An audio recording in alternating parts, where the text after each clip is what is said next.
Hey everybody, I'm Tom Vassell, and welcome to the 12 Games of Christmas. This is a series we do every year here on the Dice Tower, where we give you, in different categories, 12 great games that we think you should check out. Whether you're buying them for your family, your friends, or for yourself, that you wrap and open them up and go, wee, look what I got. But you know what? Today we're talking about a really fun category of party games. Before we get to that, I want to say a quick thank you to our sponsor, World Series of Board Gaming, which is happening in September of 2023. You can check the description in the link below, but I'll tell you this, I have a lot of fun. I had so much fun last year. I'm going to be there this year. One of the things I want to talk to you about this year is that there is a big tournament happening there, right? But there's also a large open gaming area. And in that open gaming area, we have the Dice Tower West Library. Now, the Dice Tower West Library consists of someone donated a library to start it off. It's a fantastic library with over 2,500 games in it, all very good games. And then me and the folks who run Dice Tower West work hard to make sure that we're constantly updating it and having the hottest and best games. In fact, last year at World Series of Board Gaming, they were opening games up there on the spot that were new so people could play them. I'll be there running lots of games. We're going to have a blast. Many of the games we'll play are games that could be on this list, fun party games. So let's get started talking about those. Here we go. All right, let's kick off the party games list with So Clover. This has been one of the most popular party games of the last couple of years. This is a subcategory of party games, a word game, where players are working cooperatively. And what you're going to do is every player has got a plastic four-leaf clover. And what you're going to do is place word cards on the outside of this, and then you're going to try to give clues that connect two of the words 4 different times. So you've got 8 words, you're giving 4 clues. And so where you're going to do that is you're going to write the clue that connects the 2 words in dry erase on those 4 clovers. Then you're going to shuffle up those cards, and then another twist is you add a random card. So it could just be a complete wild card. And you put down your clover with the clues, and then all the other people at the table try to set up the words the way you did when you connected those words with your clues.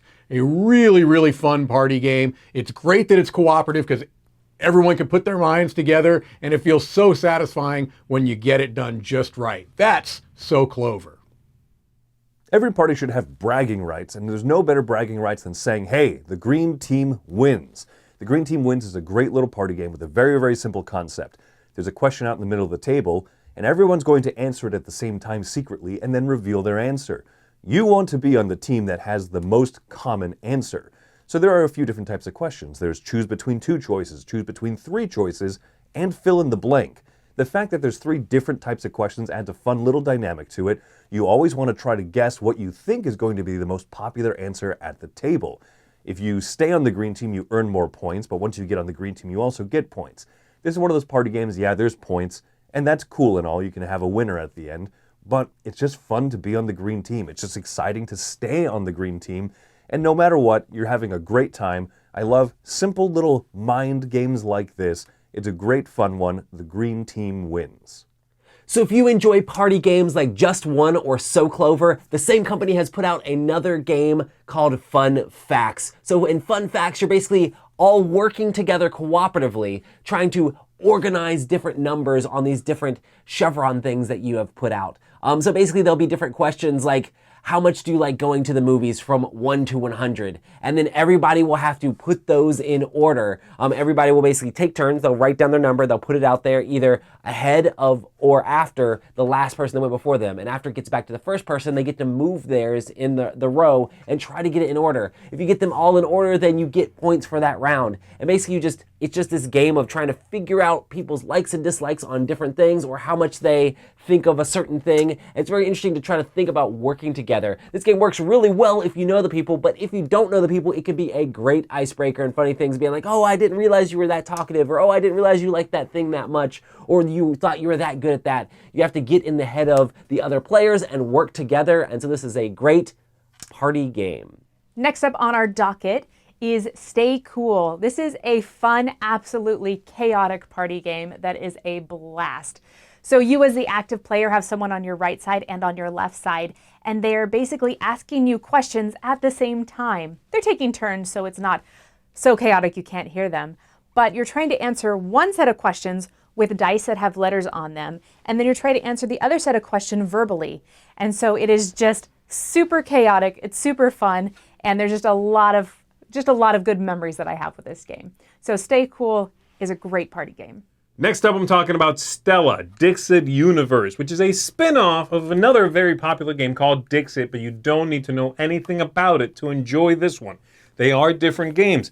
In Stella here, you are trying to get on the same page with the other players. You'll be shown some gorgeous illustrations, be given a word, and you're trying to select which of these images ties to that word. How many of them do you select? Do you want to pick lots of them and hope you cross over with other folks? You pick just a few and perhaps double your score if they're all picked by someone else at the table. The discussions that come forth from the game, the why you picked this and what did you mean by selecting that one to this word, that doesn't really track. All of the camaraderie that builds in the game is going to be a lot of fun. The artwork is going to be, like I said, tremendous. It's very beautiful. And it's a breezy game. It's fun. It's relaxing. You are going to have a good time talking, enjoying yourself. It's sort of a loungy feeling game with a very comfortable play length and a wonderful, wonderful vibe that develops around the table. So that is Stella, Dixit Universe. Big recommendation. Next up in this party game category, we're going to be talking about Telestrations. Telestrations is one of those games that has just become a classic here at the Dice Tower. This is so much fun to play. If you have ever played telephone as a child where you are, or as a I don't know, even as an adult, where you're trying to relay a message over and over and over again, then you know those hilarious moments that can come from that, just that message completely falling apart. Throw in a little Pictionary in there as you're actually taking that verbal message, making it a picture, then back to written, then back to picture, back and forth, and absolutely some uproarious moments as you're trying to decipher what this means, whether you're looking at the picture or you're looking at the words. Age doesn't matter, drawing skill doesn't matter. It's just a great time to be had by all. So Telestrations, I would absolutely say this, to quote Mike DeLisio, a modern classic. Another fun party game here is Hues and Cues. In Hues and Cues, basically there's this entire grid of all of these colors out here, and each color has like a letter and a number attached to it, and you're basically, everybody will have one player will have a card, and they'll basically be trying to say one word to help players guess the color that they have in their hand. They're gonna get more points if they get closest to guessing, and it has this cool like square that if you're in the ballpark of guessing close to that color, you'll get extra points as well. So you'll say like something like grape or plum or something if you have a purplish color, whatever you think it's closer to that. And then players will basically be like, oh, I think it's this shade of purple, but maybe it's closer over there. But oh, sometimes grapes are green, so maybe somebody puts one way down here and it's not purple at all. So you have those interesting things that you can kind of do with the game, and players are trying to put their little things on them. They get to guess twice. You do two words. First you say one word, then you say another word that responds to that same color. And players are placing their stuff out there trying to guess, and you put the little square down, and basically whoever is closest, or the players that are closest, they'll get points. If you're right in the very middle, you'll get 3 points. If you're like on the inside, you'll get 2. If you're on the outside of the square, you'll get 1. And just the uniqueness of this game and how it is all centered around colors. This is a fun game for parties, and I think works well in a lot of groups, and is all about colors. Hues and Cues. One of the things about a good party game is that it's fun to watch, even if you're not playing. And nowhere is that more evident than in this next game, which is Hand-to-Hand Wombat. In this game, you are building, basically, if you remember as a kid, those little plastic toys with the colored rings that got progressively smaller. Well, you're kind of building 3 of those here in a box, but everyone's doing it with their eyes closed at the same time. And you know what? Somebody's a traitor. Someone's trying to mess it up without being caught by everybody else. So you're feeling around, moving these blocks. Someone might be trying to mess it up, but also make it clear that they're not messing it up. And then everyone opens their eyes and accusations fly. If you're watching, it is a hilarious escapade just to see everybody doing it. It is a quick, simple, fun game. It's from the folks who made Exploding Kittens. The rule book has all kinds of funny facts about wombats and such, but the game itself is just silly fun. I like playing it. I like watching other people play it even more. It's a great spectator type game, and definitely one I think you should check out. So that is Hand-to-Hand Wombat. Next up, I'm talking about Night of the Ninja, which is a social deduction game, but it's very different from a lot of other social deduction games out there. For one thing, this one is incredibly dynamic. It moves along at a really nice pace, and you are going to be changing teams throughout the game. You play in rounds. You are going to be given a team, you are going to draft some cards, and then you will play some cards. So it feels like a card-driven game, but there's a nice amount of social deduction, figuring out who you should go for, who might be on your team and who might not be, as you discover things in these small cycles in the game. You don't have to worry about lying if you're uncomfortable by doing that. You don't have to worry about being on a team for the entire session and trying to mislead everyone. You play these small rounds. You'll play a few of them, and from round to round, everything resets. So it gives you a breather. It lets you sort of come back in fresh and decide what you're going to do this time. What do I play? Who do I target? How do I maneuver the suspicions at the table so that I come out on top? Beautiful game, fun, lighthearted, a really good one if you enjoy that kind of suspense for your parties. This is Night of the Ninja. How about a little poetry for Neanderthals? This is a great game where you have a card in front of you with a word on it, and you want to try to make your team members guess that word. But here's the catch. You can only use single-syllable words. So you definitely sound like a Neanderthal as you're trying to express something, maybe a even difficult kind of a concept, but you can only use these small, short words, and you're always second-guessing yourself. So maybe if your meal was breakfast, you have to sit there and say, meal that eat at start of day. First food of day. You sound so ridiculous while you're doing it. The game also comes with a giant inflatable club, so you can bonk someone on the head on the other team if they violate the one very simple rule of only use one-syllable words. Yes, this is ridiculous. Yes, this is silly, but it is guaranteed a very fun time around the table. So, poetry for Neanderthals. Next up, we've got a party game with one of the most unique components that you'll find, and that game is called Wavelength. In Wavelength, what you're trying to do is you are trying to get your team members to guess a particular word on a continuum. So let's say, for example, a very simple example, you've got the words hot and cold.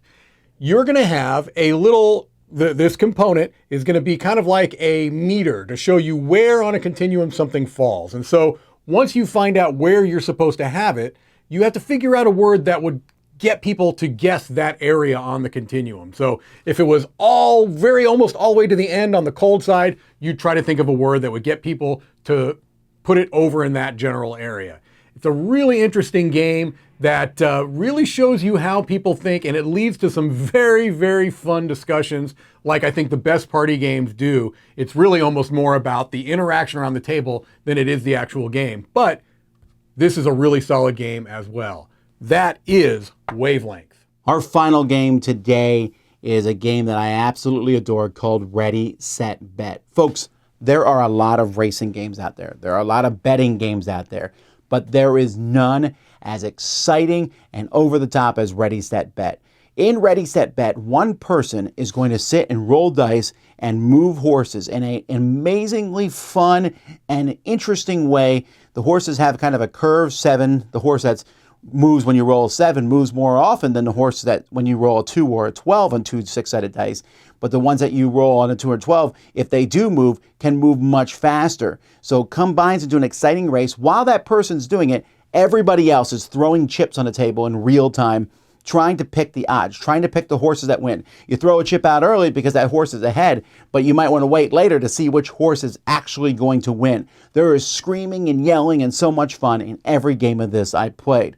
And that's just kind of the beginning of it. First of all, you don't need to have one person run the horses. You can have an app, which you could project onto a big screen and have everybody watch.